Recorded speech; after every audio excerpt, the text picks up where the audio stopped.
There it is. Cool.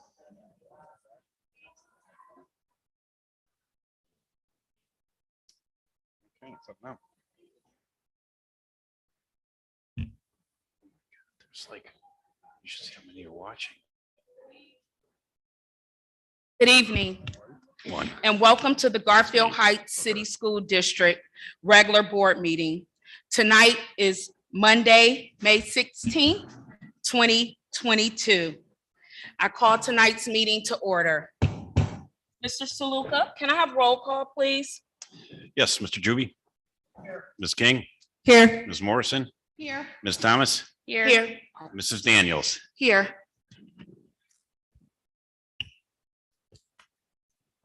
At this time, can I have a motion to adopt tonight's agenda? Second. Was that second by Ms. King or Ms. Thomas? Ms. King, Ms. King? Mr. Saluka, that was moved by Mr. Juby and second by Ms. King.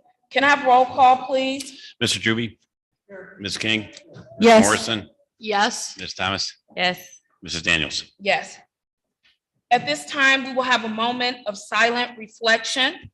And after our moment of silence, we will be led in the Pledge of Allegiance by Board Member Joe Juby. Moment of silence, please.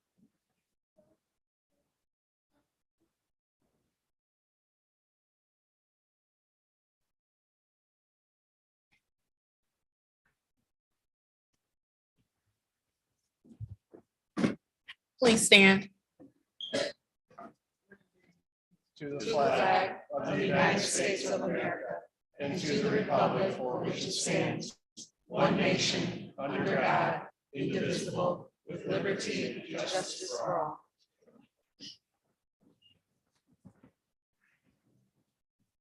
Thank you, Mr. Juby.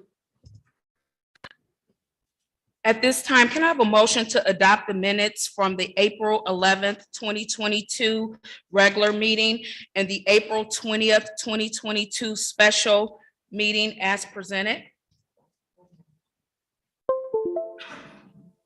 Second. Is that second, Ms. King or Ms. Morrison? Ms. Morrison. Is there any discussion? With there being no discussion, Mr. Saluka, that motion was moved by Mr. Juby, and that was second by Ms. Morrison. Can we have roll call, please? Mr. Juby, Ms. Morrison, Yes. Ms. King, Yes. Ms. Thomas, Yes. Mrs. Daniels. Yes. At this time, I'll give our board president's report this evening. And good evening, everyone, and welcome. Thank you very much. On behalf of the entire Board of Education, and as noted earlier this month, the first full week of May is National Teacher Appreciation Week, and we express our deepest gratitude to the educators and staff members who devote their lives to the calling of helping students realize their academic goals. Your tireless efforts are to be commended. As we all know, education continues to include much more than the classroom assignments and homework. Our teachers play a vital role in the social and emotional well-being of our students, working to meet each child exactly where they are on the respective educational journey. Will you join me all with a round of applause for our teachers to commemorate National Teacher Appreciation Week?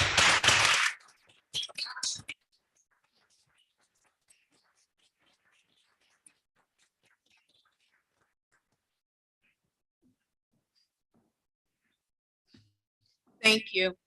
And just personally, I appreciate each and every one of you guys. And there's a few teachers in here tonight that actually directly educate my children. And your tirelessly work in making sure that all children in our district have an opportunity to be educated so they can succeed in the future is very impactful. So as a board and as a mom, I thank you today. Moving on, the Board of Education would also like to commend everyone who helped to make this year's Diversity, Equity, and Inclusion Week so very successful. Hosted during the week of May 9th, students at all grade levels had the chance to receive extra programming, lessons, and activities associated with diversity and inclusion. There was even an essay contest amongst our students to cultivate ideals about social justice. The week culminated in the interactive family night and dinner, which took place at the Garfield Heights High School. Without question, diversity, equity, and inclusion is a priority in this district. And thanks to leaders such as Yolanda Hamilton, we celebrate this important week with great Bulldog pride. The Garfield Heights City Schools is pleased to announce that a renewed partnership with the Boys and Girls Club of Northeast Ohio will provide for daily summer camp beginning June 20th and running through mid-August from 8 a.m.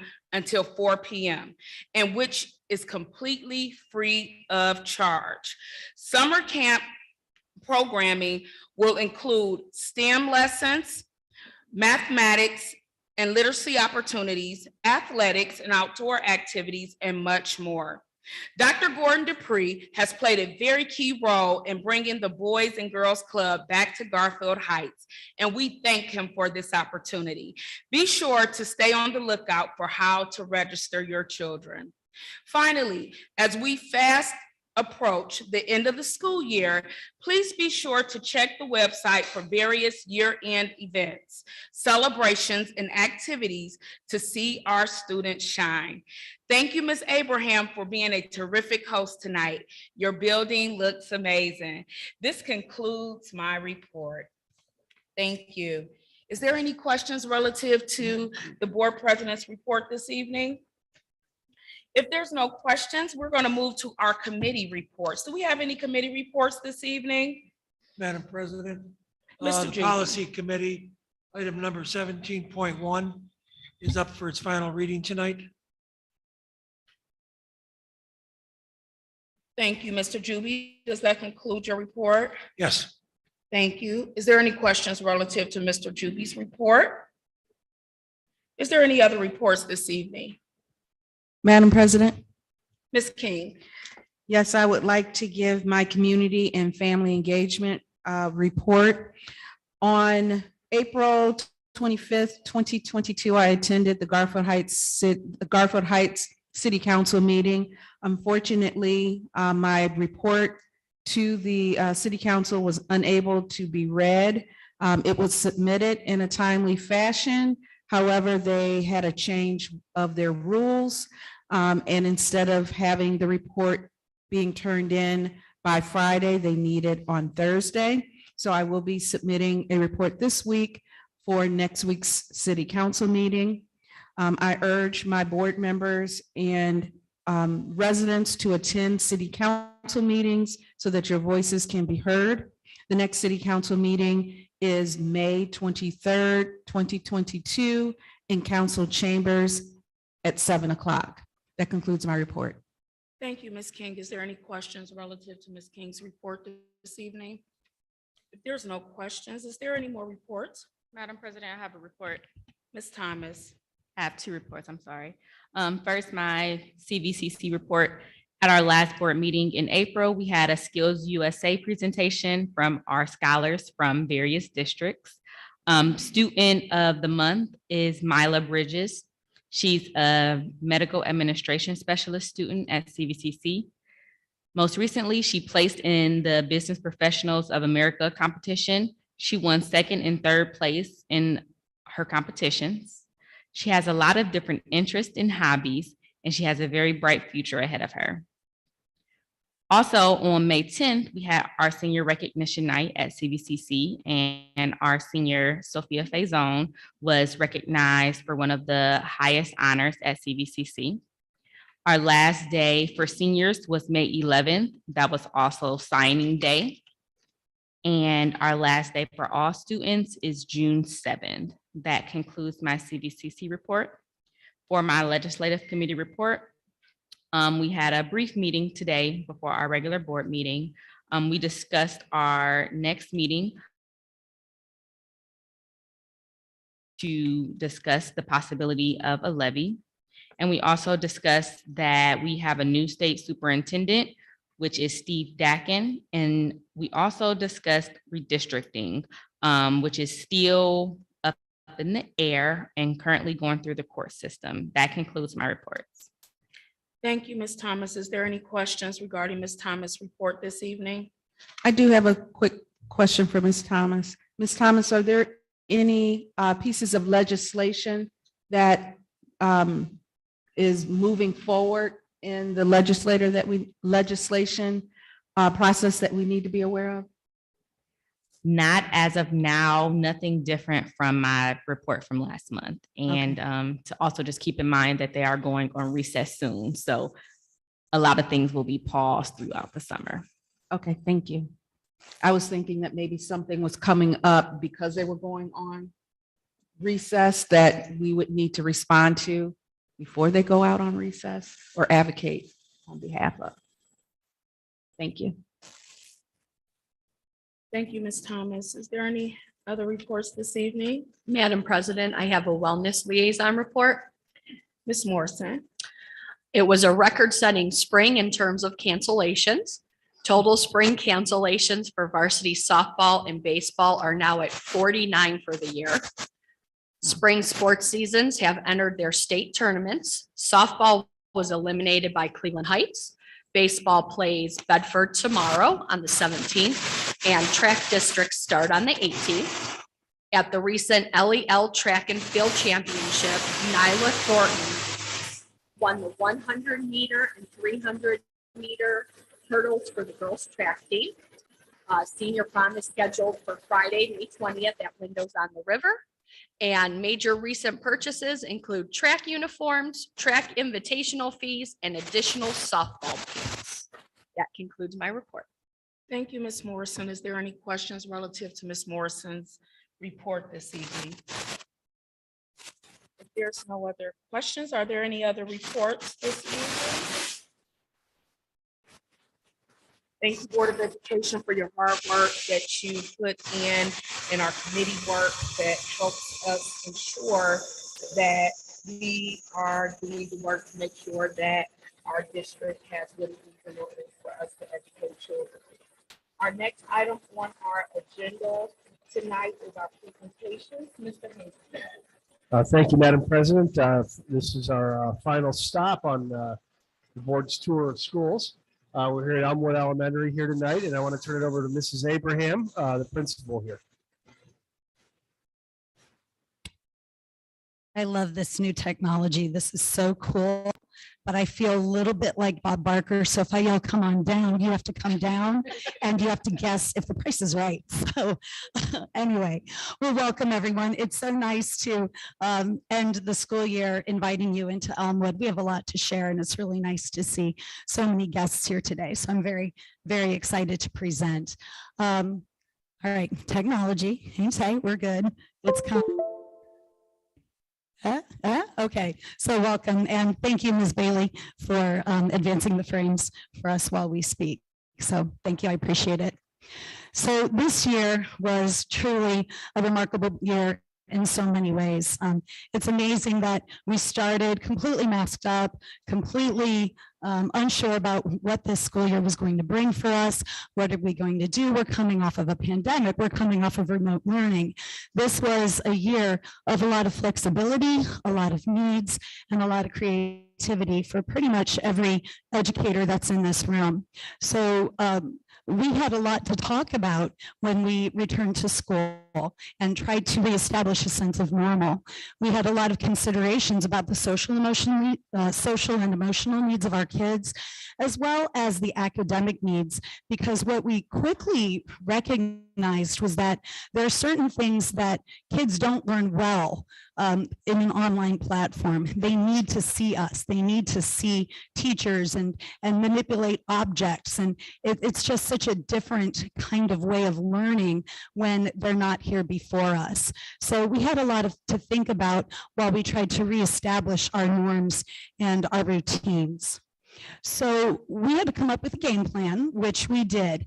And one of the first things that we determined in our game plan was that we really needed to focus quite strongly on the social and emotional needs of our kids. We did this by really implementing with fidelity our good behavior game, our PACS PBIS system. We also needed to make sure that we were returning our kids to normal by reestablishing just routines, rebuilding stamina, rebuilding focus with a lot of our kids, and also reteaching our kids to embrace the productive struggle. And we in education fields know that that productive struggle is what our brains need in order to grow. And so what we also needed to do was to become extremely efficient in our delivery of instruction. So this forced us to really implement a lot of the academic initiatives that we've been working on for so long here in Garfield Heights. So we knew that we were going to need to pay special attention to our Acadian data, our map data, our regular assessment data, and we were going to need to structure things a little bit differently in order to catch some of our kids up. So what we did was implement a flexible grouping strategy for grades 4 and 5. And the reason why we did this was because we saw that we had a lot of kids with very diverse learning needs, a lot of different gaps based upon how they responded to online instruction. So I am going to share with you a little bit about what that process looked like, and then also what our results are on the 5th grade level, because that was the data that I had quick here. So we'll share it with the fifth grade data.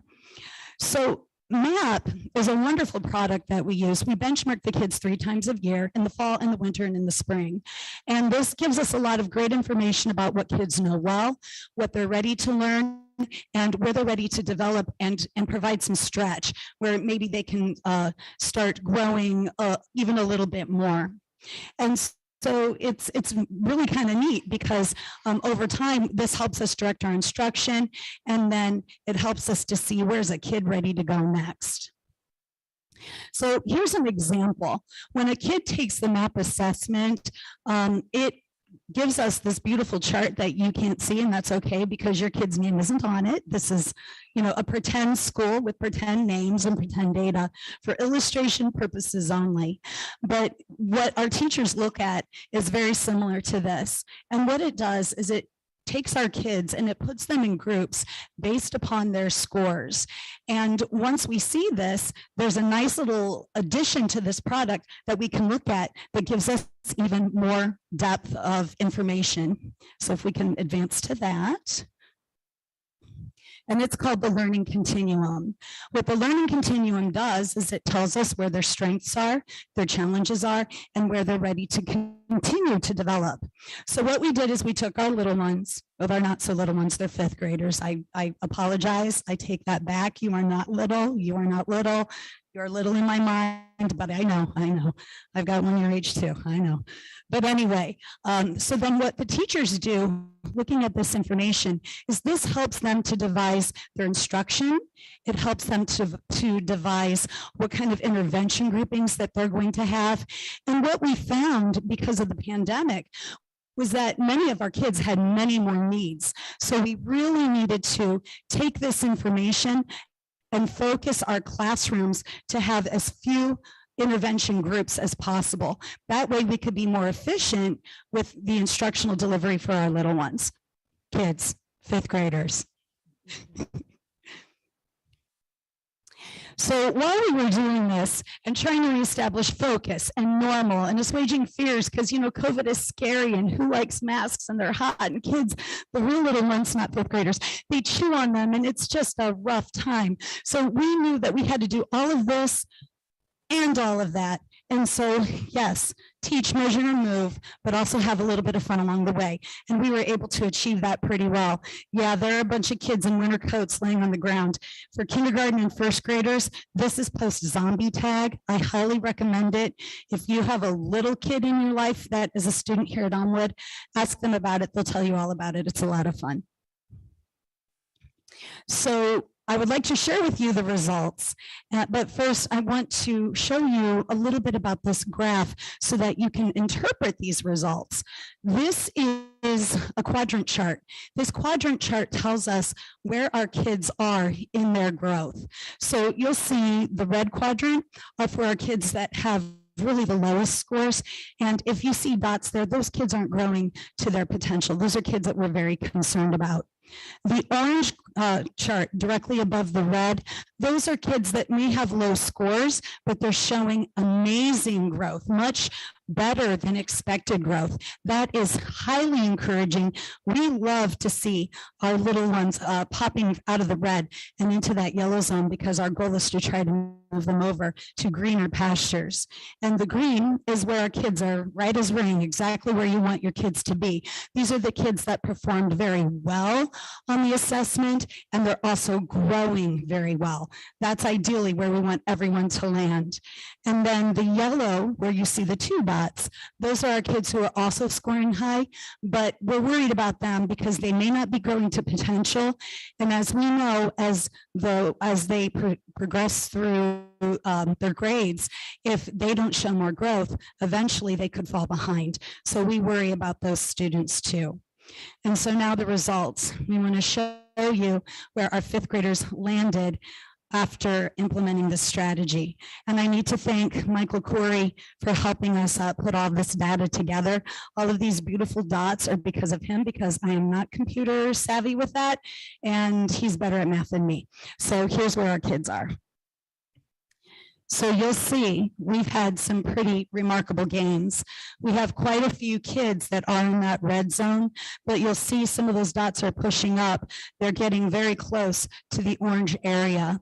And these were kids that were much lower at the beginning of the year with their scores. So they're making progress, and we're seeing a lot of movement towards that orange where they're showing high growth. You'll see we have many students that were scoring low because of gaps from the pandemic that are showing a lot of really great gains. What I'm also very proud of is we've got a few kids in that yellow area. I don't like that so well. However, the majority of the kids are either in the green or they're moving up towards the green. So that is exactly where we want to be. And we're very proud of that achievement. This was a definite feat. It took a lot of work. It took a lot of collaboration, cooperation, planning, a lot of academic conversations with a lot of people. And so we are extremely, extremely proud of what we were able to achieve in just one school year. With that said, I would like to introduce my assistant principal, Dr. Tom Price, and he is going to announce our students who we are going to honor today because they've shown the most growth in fifth grade. And when we call you, I would like you to please come up. You're going to receive a certificate, but I would also like your parents to come up too. Moms and dads, you thought you're getting out of this. Because we have something for you as well. Because truly, we couldn't do this without you. I know that in a lot of the phone conversations we had when we were in online learning, we joked and I said, you are an honorary member of the Elmwood staff. Well, I meant it. And it's kind of like Hotel California here. You're not getting out of here that easy. We couldn't have done it without you. And so we have a token of appreciation for you as well. So I would like to introduce Dr. Tom Price.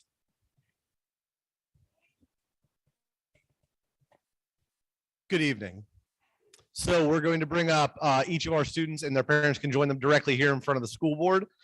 First up is Kevin Arch.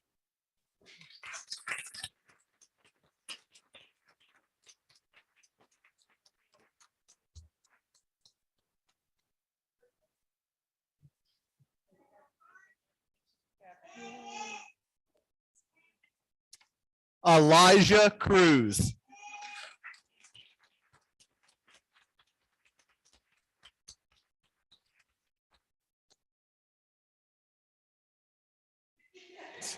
Congratulations, Elijah.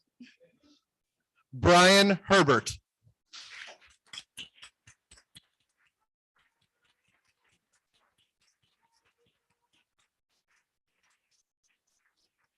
Congratulations, Brian. Jaden Holmes.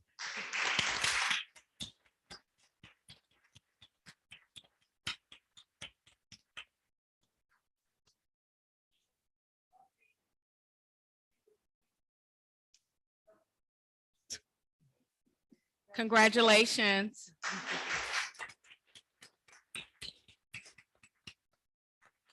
Michael Porter Jr.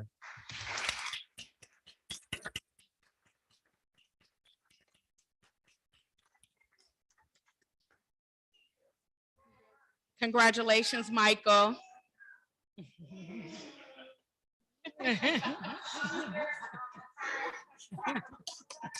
That's mine. Dimitri Jackson.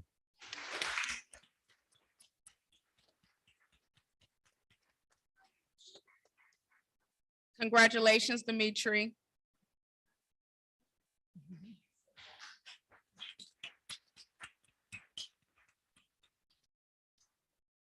Thank you, everyone. Thank you, parents, and thank you, students. I have to tell you, just a little aside, Brian didn't know why he was coming here.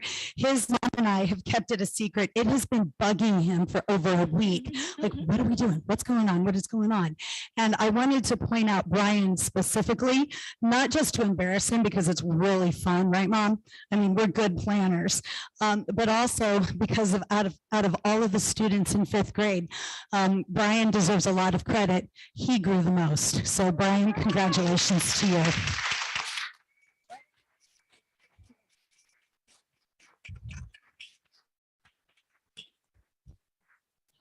All right, to conclude my presentation today, I wanted to tell you about one of the other initiatives that we had. Back in December, Mr. Hankey called Dr. Price and I, and he said, I've got an unusual but maybe possibly cool opportunity for you. We would like you, please, to trial a new product that we saw during our conversations with other people in Columbus. And so we had the great fortune of meeting Mr. Tom Reed. That's his caricature there. He's called the Comish. That is his superhero persona person. He's a superhero. And they asked us to pilot a game called Heroes League. Heroes League is more than a game. It really is a neat game that is designed for students that reinforces a lot of different academic areas and also kids' social and emotional development. They were really cognizant about developing a tool that was safe for kids to play, that reinforced a lot of different learning strategies. And so we jumped on, like, why not? This sounds kind of neat. And our kids love gaming. Who doesn't like gaming, right? And so this really began a very interesting relationship because at Elmwood, it took off. It was really quite remarkable. Mr. Reed has been back a few times to visit, to donate swag, which is really cool. We've got t-shirts and posters, and we're also going to be raffling off 2 brand new tablets at the end of the year for who are gaming. So it's been really a neat experience for all of us. Well, a couple of months ago, they approached us again and they said, hey, we've got a little project for you, should you choose to accept. And so we graciously agreed, and they sent Mr. Fruits to us. I think everybody in Garfield Heights knows Mr. Fruits and knows him quite well. And he asked for us to just sit down and talk. And he videotaped and interviewed our students and Mr. Portick and me. And the results were amazing. So we are going to end our Elmwood presentation with the video that Mr. Fruits made that is being used at the state level for other educators and other leaders. Mrs. Abraham, if you don't mind me jumping in real quick. Sure. This company has a partnership with the ESC of Central Ohio. Dr. Reed is a director there. So we were able to Well, I will. to the district, and that will be into perpetuity. because we piloted it. So they used ESSER funding to get this together. So we were one of the pilot districts, and I think it really has taken off here.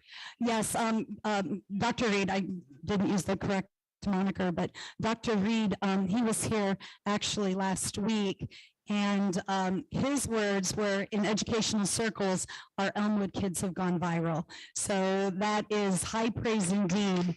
And yes, yes. And very interestingly, but not surprisingly to me, many of the students that you see in this video are here with awards in their hands tonight. So we're very proud of them. And so we would like to end with the video about Heroes League. Thank you. I'll say that Heroes League has had a really interesting impact on Elmwood. I've got kids that I didn't know are closet gamers. You know, kids that normally would fly under the radar. I see them making friendships with each other. I see them talking about their exploits in Heroes League, and during recess or other unstructured free time, they're talking with their friends about where they're going to meet up and what activities they're going to do, which is really great. You know, it's, you know, when the weather's garbage and they can't go outside and play, this is a really nice alternative where they can interact with their friends from home. Heroes League has been really interesting. At first, you know, you get a program and you're not really sure what it all entails. We got it right before we had snow days, and I put out to the kids, hey, I'm gonna play this game over the snow days. Let's jump on and play. And I was astounded by how many kids jumped on. I feel like it's given some of our kids the opportunity to express themselves in a different way and to be a leader in just a different realm. Because it's really a great product. It's really a great game. And what I like about it as a principal, but also as a parent, is that it's a safe option. It's really hard nowadays as a mom to navigate all of the different apps that are out there for the kids, whether it's on a gaming system, an Oculus, you know, all of these different platforms. And it's just nice that there's one that's a go-to that my kids gravitate to, whether it's my own or my students, they gravitate to, that, you know, I can take a little bit of a breath, that it's going to be something safe, it's going to be meaningful, it's reinforcing the same kind of skills that I'm reinforcing as a principal and as a parent.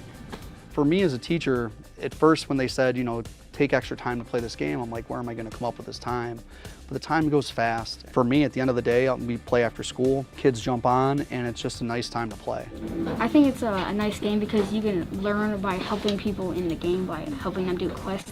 You can kind of help them out by like telling them how to do stuff. Well, Heroes League, I especially like it because you get to socially interact with other people. Like, you got friends in a different class, you don't get to talk to them much. It helps you talk to them more. Heroes League helps me feel connected to other people. We have an island that the kids can build on. And I said, hey guys, let's all go up there and start building something. And I didn't know what they were gonna build. I got kids building letters, spelling out things like cool. It was interesting seeing them communicate and work together when it's not just I can text or I can call. I've seen kids decide, you know, just on their own, that they're gonna do a certain quest by the end of the week because they wanna level up or get to a certain level by a certain time. If you do a lot of quests and stuff, you can become Hero of the Week. At one point, I was even on it. It felt really good to be Hero of the Week because it just feels like you did something good and you're kind of being rewarded for it. I think it's really different in the way that it offers a lot of choice for kids. A lot of the other academic games that we have access to for our kids, it reinforces a specific curricula.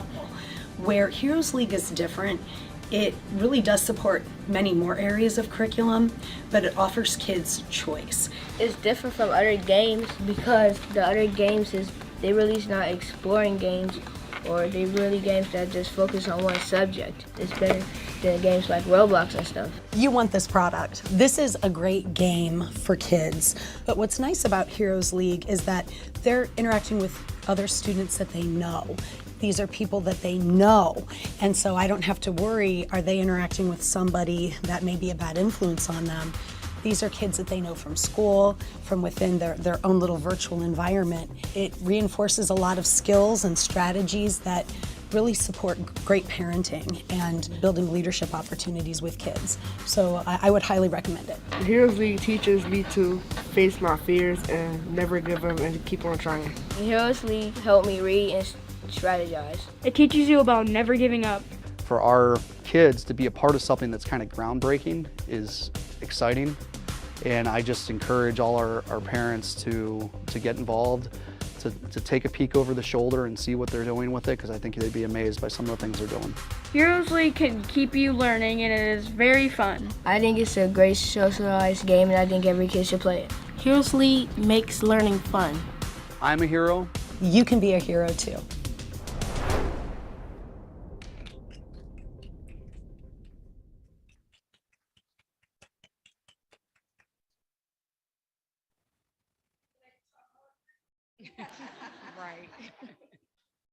Right. Before we go to our next presentation, thank you, Ms. Abrams, for being an amazing host to the Board of Education. We appreciate all the hard work that you and your staff here in this building has done to ensure that we see growth in our students. And I would like to congratulate again the students tonight. You guys are the ones that make the Garfield Heights City School District. You make this district a quality district, your hard work every day and your commitment to your education. And so we acknowledge you. We thank you for your hard work and your achievement, and we're looking forward to you guys graduating and continuing your momentum here in the Garfield Heights City School District. I would like to ask my fellow board members, do you have any questions of Ms. Abram relative to her presentation this evening? I do want to ask, as we kind of look at the pandemic, these fifth graders that you presented this level of growth this evening were maybe third graders prior to the pandemic, which is our most vulnerable age and stage in education. So it is just very commendable to see that vulnerable group come back and now in the fifth grade making this level of growth.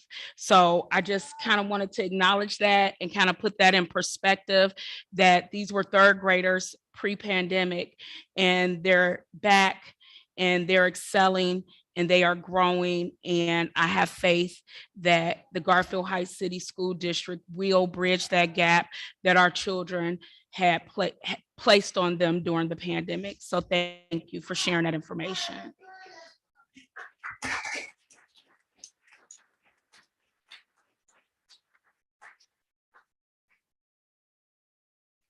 If there's no other questions relative to Ms. Abrams' presentation, Mr. Hanke? Thank you, Madam President. Our next presentation, I'd like to invite up Mrs. Yolanda Hamilton. We have an update on Project Mosaic. Good evening, everyone. For those of you that may not know me, my name is Yolanda Hamilton. I am the Diversity, Equity, and Inclusion Consultant with the district. One of my roles gives me the privilege of working with some exceptional scholars at our high school with Project Mosaic. And tonight we are fortunate to have one of those exceptional scholars with us, Taylor Vild. Taylor's going to give a presentation over a year at a glance, in essence, of Project Mosaic, and share with you a bit of the activities and things that they've been accomplishing through this leadership group at the high school.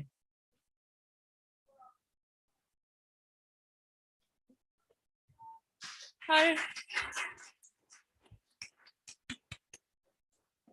I'm Taylor, and I'm going to explain what Project Mosaic does.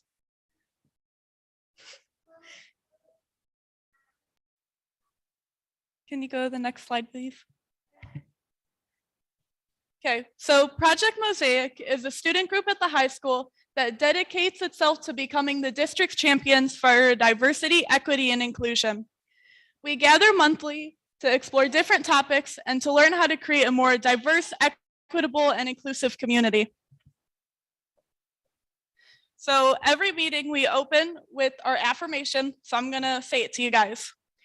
As a member of Mosaic, we honor and respect the humanity of all people, regardless of their ability, ethnicity, citizenship status, gender, political views, religious beliefs, or sexual orientation.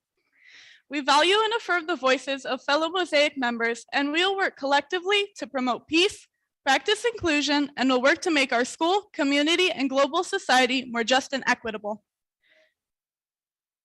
So here's our year at a glance. At the beginning of the year, we focused on the Stop the Hate experience. The Maltz Museum of Jewish Heritage held the Stop the Hate essay contest, and we got to write some essays. We held writing workshops with Mrs. Rodney from Lake Erie Inc., which was covered by a grant. And we got to talk in our essays about racism, bias, and injustices that we face. Our first field trip of the year was to the Maltz Museum, and we got to explore the exhibit. It showed us injustices that we wouldn't normally see on the news. Like, yes, we know about the Holocaust and stuff, but it showed us in depth. Many of the pieces in the exhibit were little kids' clothing or toys that families were able to grab before fleeing their country in fear.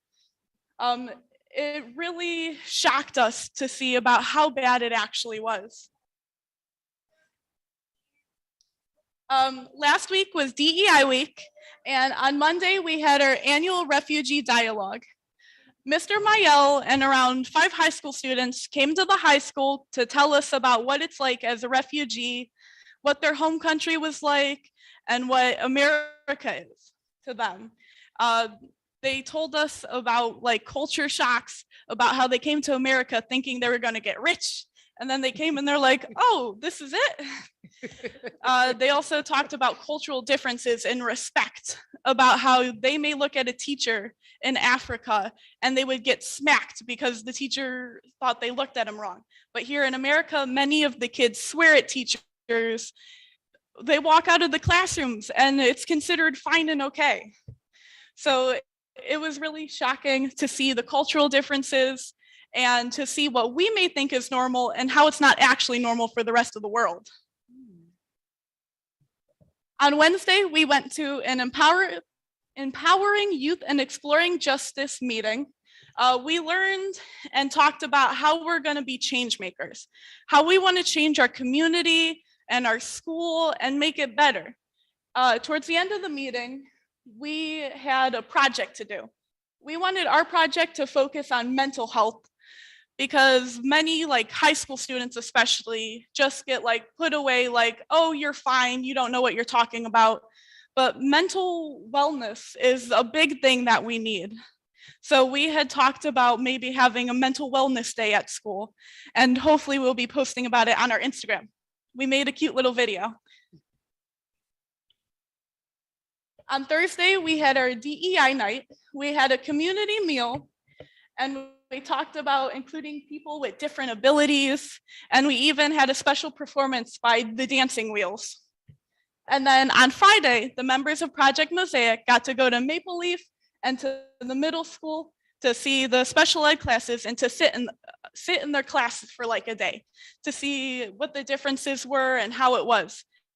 I honestly think it was amazing and that all students should get an experience like that. I got to sit in with Mrs. Racka's class at Maple Leaf, and I really enjoyed drawing with the students and going and playing tag with them at recess and just seeing like how they learned. So that's pretty much it for my PowerPoint. We have some special thanks to our advisors and technical support, Ms. Hager, Mrs. Ward, Mrs. Turner, Mrs. Sizzler, Mrs. Wilson, Rugg, Mrs. Bailey, Mrs. Zach, and Mrs. Hamilton. Thank you. Thank you. Thank you, Taylor. You did amazing. If you can just wait for a second. This is Project Mosaic, and so I'm very proud of the work that they've been doing. I'm proud of the skills that they are acquiring. They are not just emerging leaders, but they are leaders in our present. And it's important that we give and create spaces for students to have a voice because they are truly remarkable, and what they're contributing not only to the school community, but to our local community is fantastic. At this time, if the board has any questions or comments, we'd be happy to answer those. I have a question. How many high school students are in Project Mosaic? Okay, so at the beginning of the year, we had a roster of about 25, maybe 30-ish students. I would say consistently meeting 15 to 20. One of the challenges that we have is that some of our students are CVCC students, and also many of them are so active in other things like Music Express and other extracurriculars, so they're not always able to attend our meetings. However, we're working with the advisor team to see next year what we can do to provide a day of the week and time so that we can solicit more student participation. I think also with Taylor and her crew this year sharing what they've been doing, it has sparked interest in some students where we were able to bring a couple of students that were not regular Mosaics to our leadership retreat and to participate in some of our other activities. Thank you. You're welcome. Any other questions or comments from the board or central staff? I would just like to thank Taylor for that amazing presentation and sharing with us the work that the students are doing to drive diversity, equity, and inclusion. They are the ones who drive the work. We do the work for them, but when they are the ones that's driving the work and showing their commitment, it gives us faith that this district will be a district where all children, no matter what their abilities are or what they look like, will have an opportunity to have access to education. So I thank you this evening for sharing that. I just kind of want to ask you, what was the most impactful activity that you participated in this year with Project Mosaic? I honestly think the most impactful was Friday going to Maple Leaf with the special ed classes. Because personally, my brother has learning disability, so I know how it is, but I enjoyed seeing the other kids and how he's not the only one and how there are other kids too. And I liked to see how they interacted with like every other kid, because I know normally like in the media and stuff, you see like special ed classes get pushed away and no one knows about them. So I enjoyed getting to see them participate in everything. Thank you. Thank you for sharing that. Ms. Hamilton, how do students become a part of Project Mosaic? Is there any students welcome? Is there a process of students maybe watching this evening and seeing the amazing impact that this group is having on the school district, and they may have an interest? How do they become connected? So Project Mosaic is open to all students. And at the beginning of the year, we actually have announcements that go out through the high school to encourage people to sign up and register. There is a consent form. So we do have parents sign off on student participation and field trips, but it's open to all students who are interested in being a part of. Thank you. Is there any more questions? If there's no more questions, again, thank you, Ms. Hamilton and Taylor, for sharing this evening. I am looking forward to seeing a greater impact next school year that Project Mosaic can have on our district as a whole. So thank you, guys. Thank you. I wanted to add one last comment. The board, all the effort that you put together in the strategic plan and the DEI pillars, Taylor represents a portrait of a graduate, and Mosaic is a part of that to help cultivate the leadership skills in the portrait of a graduate. So thank you. Thank you.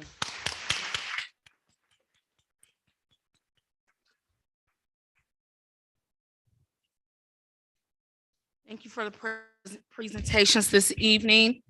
Our next item on our agenda is our superintendent's report. Mr. Hankey.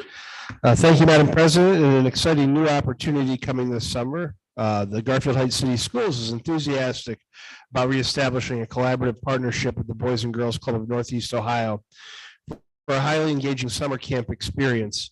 This opportunity begins on Monday, June 20th, and will continue throughout the summer until Friday, August 12th, from 8 a.m. until 4 p.m. Best of all, this camp is completely free of charge and will include STEM lessons, mathematics and literacy opportunities, athletics and outdoor activities, and more. This is geared for ages K through 12th grade. Generally, they say that sophomores are usually kind of the top.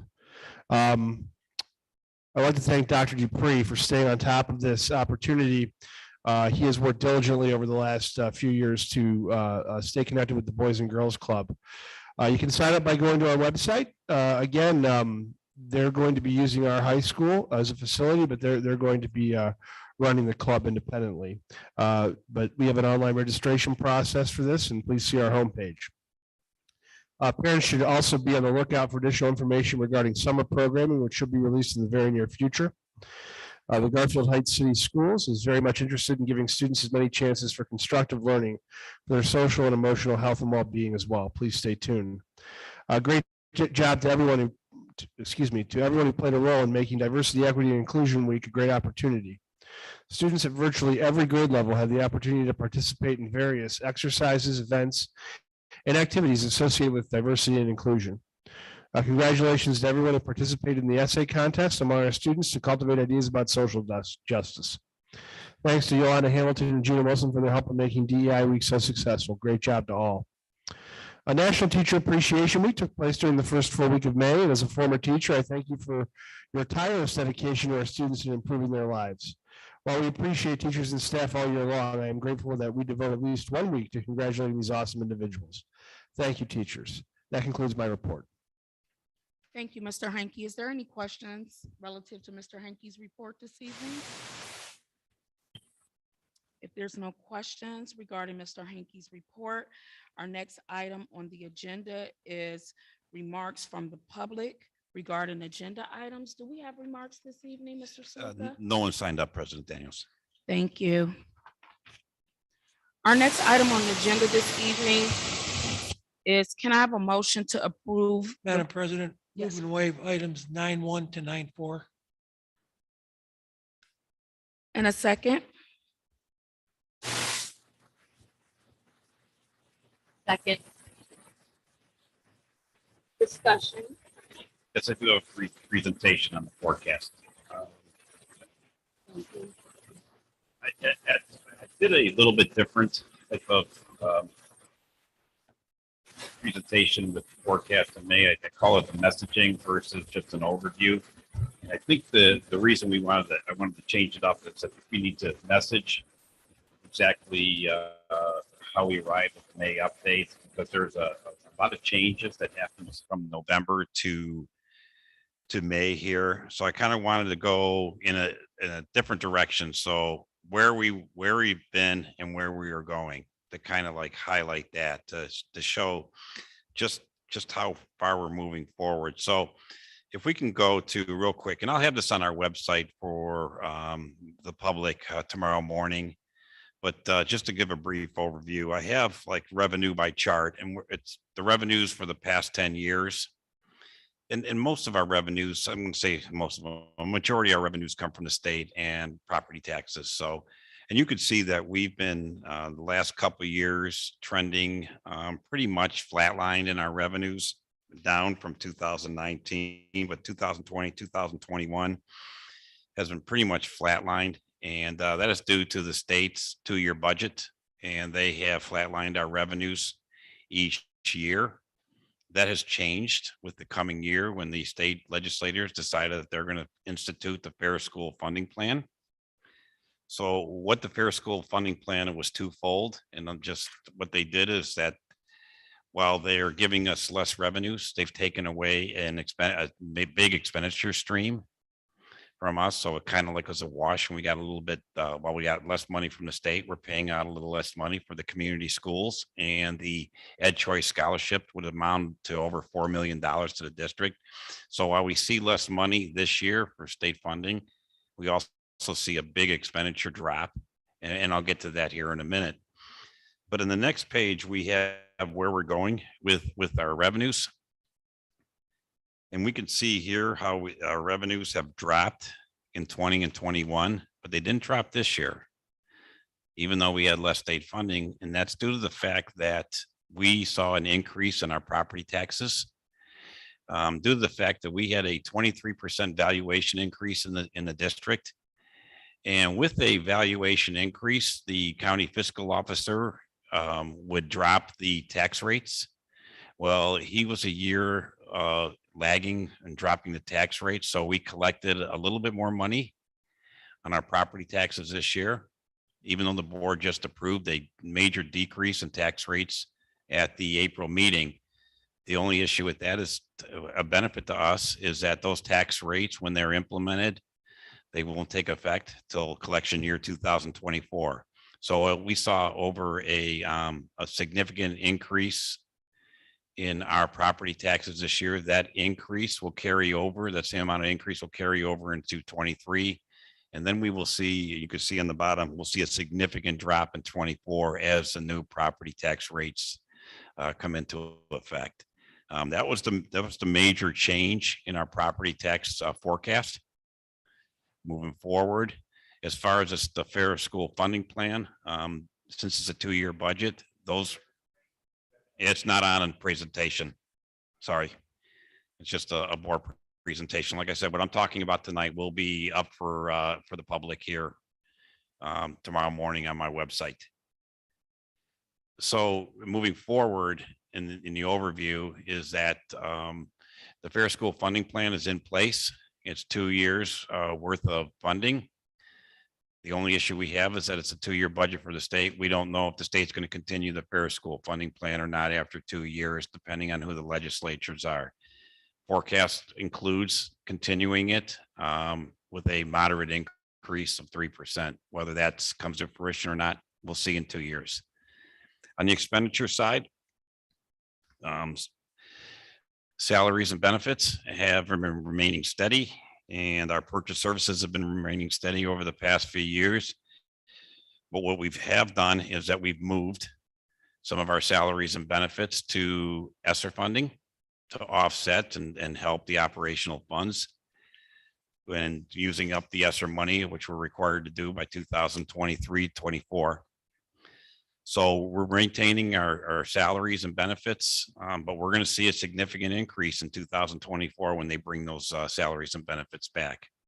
On the purchase service side, which is a major expenditure area, we have a significant drop due to the community school and to the ed choice that's now paid directly from the state. But we did see a significant increase in substitute cost, therapy costs, tuition to residential district for special needs students.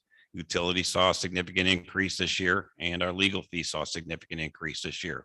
While we're projecting them to go down a little bit in the following years, it still was an increase that wasn't anticipated moving forward. So we need to mitigate those costs. Putting both of those together, the main point that I always like to say is that our revenues for the year exceeding expenditures, and that's what we call a balanced budget. So for 2022, revenues exceeded expenditures by $1.9 million. Revenues will exceed, in the forecast, revenues will exceed expenditures next year by $2 million currently.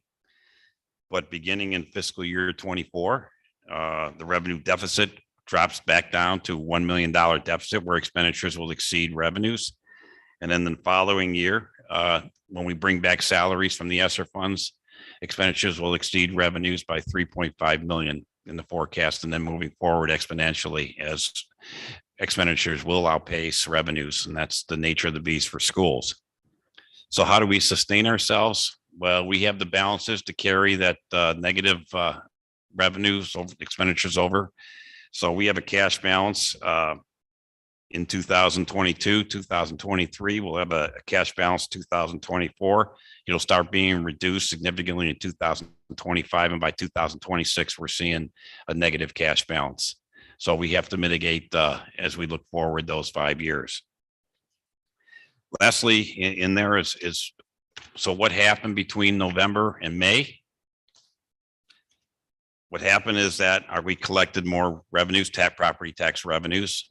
The forecast was less by $1 million due to the tax rates not changing. We anticipated those changing, but they did not. We built that in there. And then the other major portion was and we knew this because we in November did not have the final calculations for the fair school funding plan. That came in about $600,000 less than what we originally thought based on the final calculations of the plan. On the expenditure side, We saw salaries and benefits drop, did not meet forecast expectations. We overestimated the amount or underestimated the amount we were going to significantly move to ESSER.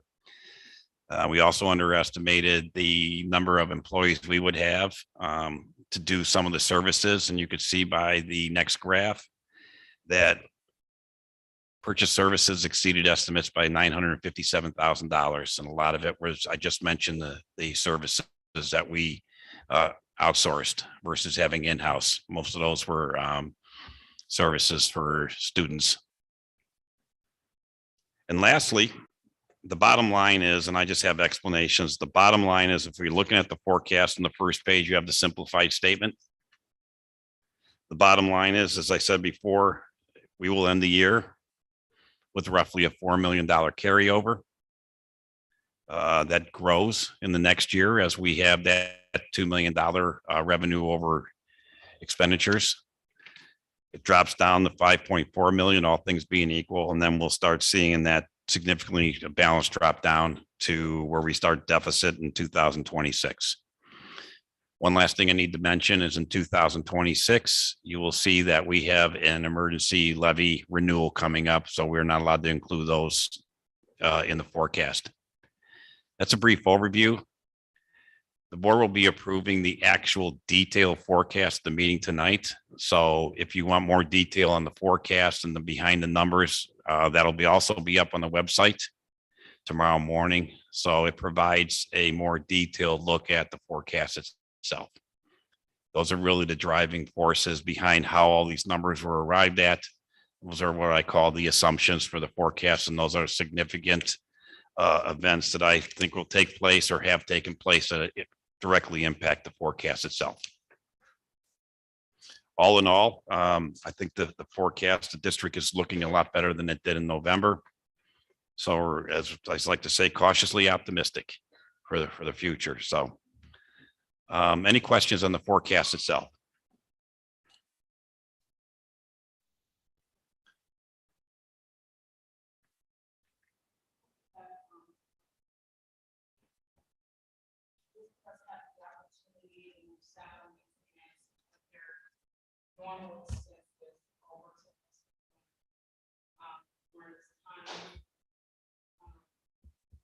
What have been some of the things you've been able to like invest financially in the school district that you normally would not have had the funding or the resources to do? And I'm talking about resources to students that you like what Well, right now, actually, it's hard to say that because we still have a lot of outreach services that we actually were able to bring on board and use those type of services, which if we didn't have ESSER funds, I think that we would be significantly challenged fiscally for those services. As far as what we're doing in the buildings, moving all that ESSER now gives us the wherewithal and the balance to start looking at the strategic plan. I mean, this year we're just coming back from basically a COVID period. So we're just kind of getting back into the educational process. The strategic plan has identified where we can start targeting those areas. This forecast and moving all those expenditures allows us the flexibility to start identifying what we need and being able to fund those areas. The hard part with ESSER is it's once again like a grant and anything else that's finite.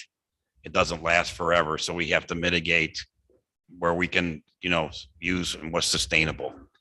But as right now, I think teaching and learning is really working on targeting those such things as the PBIS and some of the other areas that we're doing.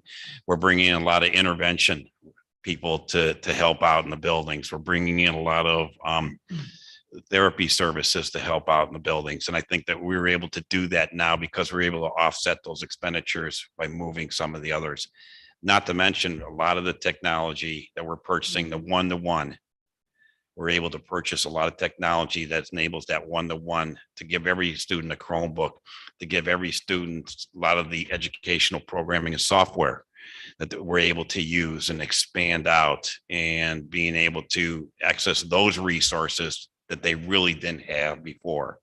And I think that that's what the ESSER funds are allowing us to do. Student achievement is like baby steps we're starting, and it's like building blocks. We're building on that. And then the next thing is, what's the next piece of the services that we can do? And I know that the Central Office Administration and principals are doing that and identifying areas that we can start growing these programs and bringing those programs to the district and be able to sustain those programs and for the long term. Thank you, Mr. Saluka. Is there any other questions regarding Mr. Saluka's presentation this evening? If there's no more discussion, Mr. Saluka, that motion was moved by Mr. Juby and second by Ms. Morrison. Can we have a roll call, please? Mr. Juby? Yes. Ms. Morrison? Yes. Ms. King? Yes. Ms. Thomas? Mrs. Daniels? Yes. Our next item on tonight's agenda, I'm actually asking if I can have a motion to approve the personnel agenda items 11.1 through 16.1 as presented. So moved.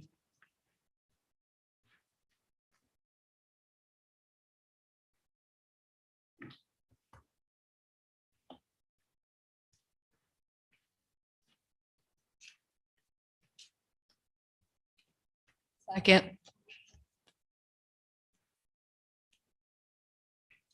And is there any discussion?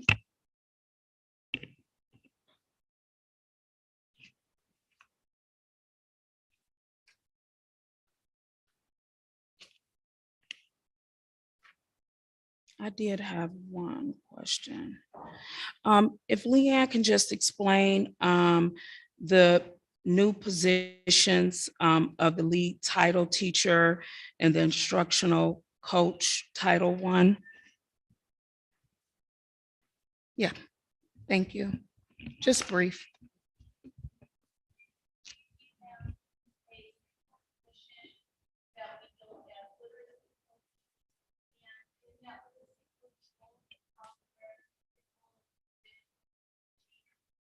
Classroom, as well as working in small group intervention with students.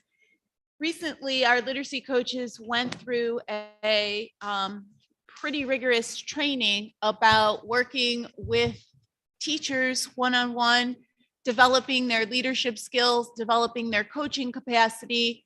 And from this, we learned that this is, in fact, a full-time job on its own.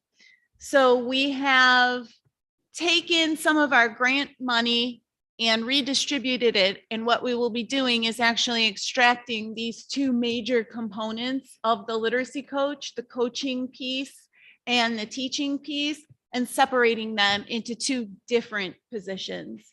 So that's what you see there. We've just rewritten the literacy coach position, one focused on that job embedded professional development that we spoke of, with the, working in the classroom in real time, in authentic and genuine situations, and then also being able to dedicate a full day's worth of time to work with students in a small group intervention type scenario.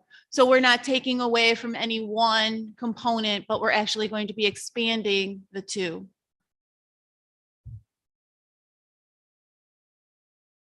Or what grade levels?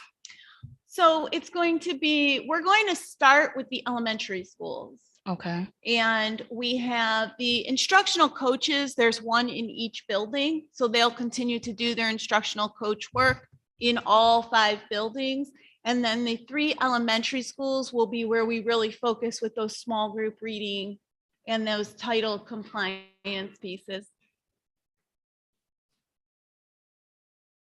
Thank you, Leanne. Sure. Is there any other discussion relative to the items 16.1, 11.1 through 16.1? Madam President, I apologize. I'd just like to, for Mr. Chuck Grant, he's retiring this year. Mr. Grant and I taught next to each other in the high school, and he came on a year after me. So I wish him well in his retirement. He just in my humble opinion is a fantastic educator. Thank you. Thank you, Mr. Hankey. And on behalf of the board, we do congratulate Mr. Grant on his retirement. If there's no other discussion, Mr. Saluka, a motion to approve personnel agenda items 11.1 through 16.1 was moved by Mr. Juby, and that was second by Ms. Morrison. Can we have roll call, please? Yes, Mr. Juby. Yes. Ms. Morrison, Yes. Ms. King, Yes. Ms. Thomas, Yes. Mrs. Daniels. Yes. The next item on our agenda this Madam evening. President, move and waive item 17.1, 18.8.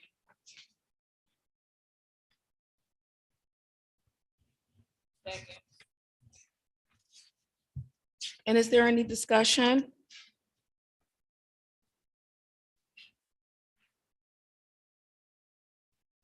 If there's no discussion, Mr. Saluka, that was a motion to move and waive items 17 through items 18.8. That was moved by Mr. Juby, and that was second by Ms. Thomas. Can I have roll call, please? Mr. Juby, Yes. Ms. Thomas, Yes. Ms. King, Yes. Ms. Morrison, Yes. Mrs. Daniels. Yes. Mr. Saluka, are there any comments from the public regarding miscellaneous school items this evening? No one has signed up, President Daniels. Okay, thank you.